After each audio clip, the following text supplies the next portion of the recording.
పత్రిక 9వ అధ్యాయం 5వ వచనం. అమ్మ అందరు గట్టిగా చదవండి, ఒక్కరు చదవండి, గట్టిగా చదవండి. ఒక్కరు చదవండి, గట్టిగా చదవండి. వీరి వారు శరీరమును బట్టి క్రీస్తు వీరిలో పుట్టెను. ఈయన సర్వాధికారి అయిన దేవుడు అయ్యుండి నిరంతరము స్తోత్రార్హుడై ఉన్నాడు. ఆమేన్. యేసుక్రీస్తు వారికి అధికారం మొత్తం మన జీవితం మీద ఉన్నది. హల్లెలూయా. క్రిస్మస్ అంటే ఒబేయింగ్ గాడ్. అమ్మా బయట సౌండ్ ఎక్కువైంది, ఇక్కడ సౌండ్ తక్కువైంది. ఏంటి కథ?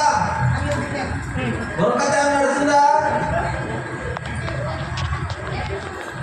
టైం లేదంటారు హైదరాబాద్ లో. కళ్ళతో పనిచేయాలి, కాళ్ళతో పనిచేయాలి, చేతులతో పనిచేయాలి, నోటితో పనిచేయడానికి వీలు లేదా?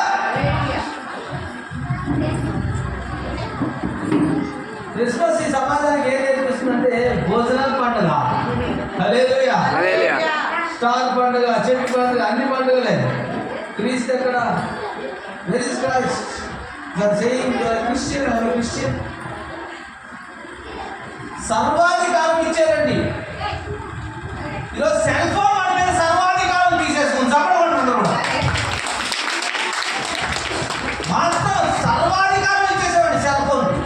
పొద్దున్న లెగిస్తే ఛార్జింగ్ ఉందా, రీఛార్జ్ ఉందా, వాట్సాప్ ఏంటి, ఇన్స్టాగ్రామ్ ఏంటి, ఫేస్బుక్ ఏంటి, అద్భుతం అలా లాగించేస్తుంది అంతే. క్రీస్తే సర్వాధికారి మనకి సెల్లే